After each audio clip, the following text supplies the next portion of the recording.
የ2025-26 የአውሮፓ ቻምፒየንስ ሊግ የጥሎ ማለፍ ተፋላሚ 16 ክለቦች ተለይተዋል። ጥሎ ማለፉን ከተቀላቀሉ ክለቦች መካከልም የኖርዌይ ተወካዩ ቦዶ ግሊምት አንዱ ነው። ክለቡ ሳይጠበቅ በመድረኩ ታሪክ ሰርቷል። ኢንተር ሚላንን ከቻምፒየንስ ሊጉ በጊዜ አሰናብቷል። ማንቸስተር ሲቲና አትሌቲኮ ማድሪድም በዚሁ ክለብ የተረቱ ሌሎች ክለቦች ናቸው። ቦዶ ግሊምት በሀብትም ይሁን በስም በስኬትም ይሁን በሌላ ብቻ ከሱ በሁሉም ረገድ ላቁ የተባሉ ክለቦችን አሸንፏል። በዚህም የውድድር ዓመቱ የቻምፒየንስ ሊጉ ክስተት ክለብ ሆኗል። በውጤቱም በታላቁ መድረክ ጥሎ ማለፉን ተቀላቅሏል። ይህንን ተከትሎ ሙገሳን ከያቅጣጫው አግኝቷል። ቦዶ ግሊምት የተመሰረተው እንደ አውሮፓውያን አቆጣጠር 1916 ነው። ክለቡ በኖርዌይ በስተሰሜን የምትገኘውን ቦዶ ከተማን ወክሏል። ታዲያ ይህው ከ55,000 በላይ ሕዝብ የማይኖርባትና በቀዝቃዛነቷ በምትታወቀው ቦዶ ከተማ የተሰየመው ቦዶ ግሊምት እግር ኳስ ክለብ ዛሬ ላይ በአውሮፓ ቻምፒየንስ ሊግ ባስመዘገበው ገድል በዓለም እግር ኳስ ተመልካቹ መነጋገሪያ ለመሆን በቅቷል። ቦዶ ግሊምት በ2017 በኖርዌይ እግር ኳስ ሁለተኛ ዲቪዚዮን ላይ ተካፋይ የነበረ ክለብ ሲሆን በሂደት ግን ወደ ላይኛው ሊግ አድጎ ከ3 ዓመት በኋላ ማለትም በ2020 የመጀመሪያውን ታላቁን የኖርዌይ ሊግን ኢልተስሪን ዋንጫን የግሉ አድርጓል። ውጤታማነቱ ቀጥሎም በ2021 23 እና 24 በአጠቃላይ 4 የሊግ ዋንጫዎችን በማንሳት ክለቡ በታሪክ ስሙን አጽፏል። ከዚህ ባሻገር አሁን ላይ ደግሞ በአውሮፓ እውቅና እያገኘ መጥቷል። በተለይም በውድድር ዓመቱ እየተሳተፈበት በሚገኘው የአውሮፓ ቻምፒየንስ ሊግ ያስመዘገበው ውጤቱ አስገራሚ ነው። ቦዶ ግሊምት በቻምፒየንስ ሊጉ እስካሁን 10 ጨዋታዎችን አካሂዷል። በመጀመሪያዎቹ 6 ጨዋታዎች በ3ቱ ተሸንፎ በ3ቱ አቻ ቢወጣም የመጨረሻዎቹን 4 ጨዋታዎች ግን አልተቻለም። በአውሮፓ ታላላቅ የተባሉ ክለቦችን አሳምኖ አሸንፏል። በሜዳው ማንቸስተር ሲቲንና ኢንተር ሚላንን 3-1 ረቷል። በዚህ አላበቃም። ስፔን ላይ አትሌቲኮ ማድሪድን፣ ጣሊያን ላይ ኢንተር ሚላንን በተመሳሳይ 2-1 አሸንፎ ጥሎ ማለፉን ተቀላቅሏል። ቦዶ ግሊምት በቻምፒየንስ ሊጉም በአጠቃላይ ያለፉትን 4 ጨዋታዎች በድል ተወጥቷል።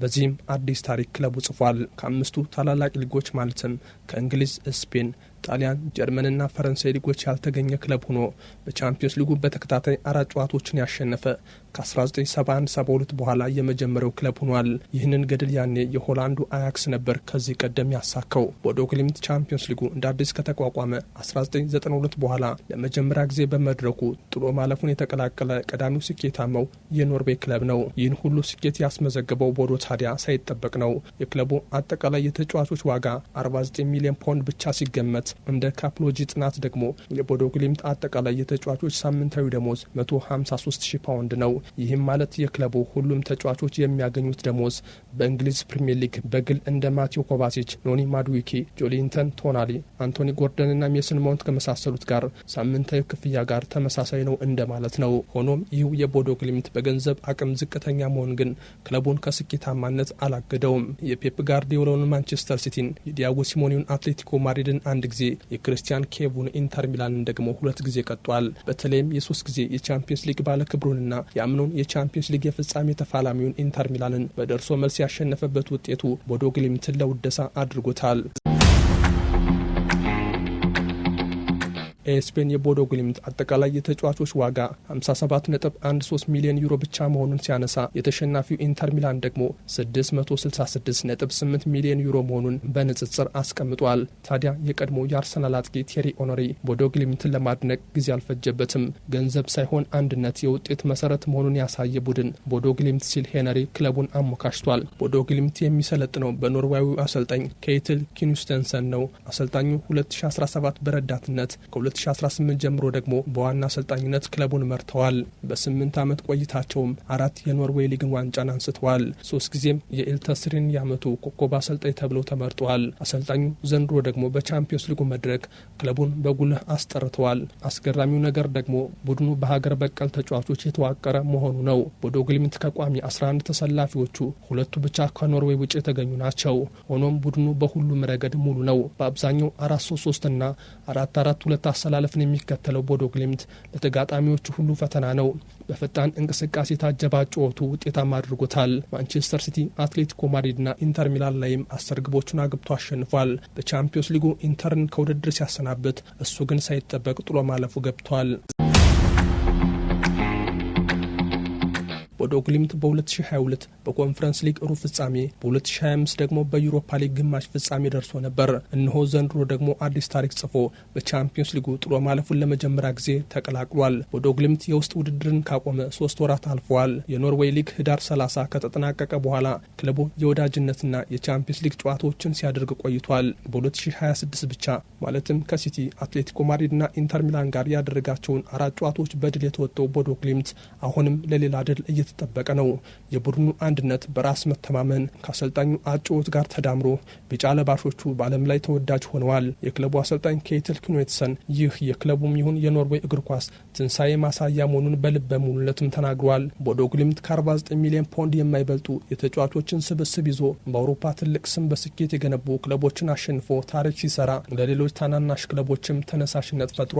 ይህንንም የክለቡ አሰልጣኝ መስክረዋል። ይህንን ታሪክ እኛ መስራት መቻላችንን ካሳየን ሌሎች ደግሞ ከኛ ይበልጥ ይማራሉ ሲሉ ለዓለም ታናናሽ ክለቦች ምሳሌ መሆናቸውን ኖርዌያዊ አሰልጣኝ ተናግረዋል። ቦዶ ግሊምት በሜዳው በሚያደርጋቸው ጨዋታዎች ለተቃራኒ ቡድን እጅጉን አስቸጋሪ ነው። የከተማዋ ቀዝቃዛ አየር ንብረትን ተከትሎ ክለቡ የሚጫወተው በተፈጥሯዊ ሳር ሜዳ ሳይሆን በአርቲፊሻል መሆኑ ደግሞ ለክለቡ ተጫዋቾች ይበልጥ ምቾትን ሰጥቷቸዋል። ከ5 ዓመት በፊት የጆዜ ሞሪኒዮ ሮማ 6-1 በዚሁ ሜዳ ሲሸነፍ፣ ሴልቲክ፣ ቤሽክታሽ፣ ፖርቶና ላዚዮ በዚህ ዓመት ደግሞ ማንቸስተር ሲቲና ኢንተር ሚላን በበረዷማው ሜዳ ተረተው ተመልሰዋል። ከ9 ዓመት በፊት በኖርዌይ ሁለተኛ ዲቪዚዮን ተሳታፊ የነበረውና ዛሬ ላይ በአውሮፓ ቻምፒዮንስ ሊግ እያስመዘገበ ባለው ውጤት ክብርን የተጎናጸፈው ቦዶ ግሊምት በእርግጥም ትንሽ ነን ብለው ለሚያስቡ ክለቦች ኩራት ሆኗል። በስራም ታላቅ መሆን እንደሚቻልም በተግባር አሳይቷል። ከክለቡ አሰልጣኝ ክኖትሰን በተጨማሪ በቡድኑ ውስጥ የሚገኙት እንደ አምበሉ ፓትሪክ በርግ፣ እንደ አጥቂው ፒተር ሂውጅ ያሉ ወሳኝ ተጫዋቾች ለቡድኑ ውጤት ማማር ትልቁን ድርሻ ተወጥተዋል። በተለይም በቻምፒዮንስ ሊጉ መድረክ ኖርዌያዊ ሆኖ ለኖርዌይ ክለብ እየተጫወተ በአንድ የውድድር ዓመት በቻምፒዮንስ ሊጉ ብቻ 6 ግብ በማስቆጠር አዲስ ታሪክ ያጻፈው የቡድኑ አጥቂ የንስ ፒተር ሂውጅ አድናቆት እየተቸረው ነው። በቀጣይም የአጥቂው አስተዋጽኦ ጎልቶ እንደሚታይም ይጠበቃል። ዓመታዊ የቡድኑ በጀት ከ30 እስከ 40 ሚሊዮን ዩሮ የማይበልጠው ቦዶ ግሊምት አሁን ላይ በቻምፒዮንስ ሊጉ አስፈሪ ከተባሉ ክለቦች መካከል ነው።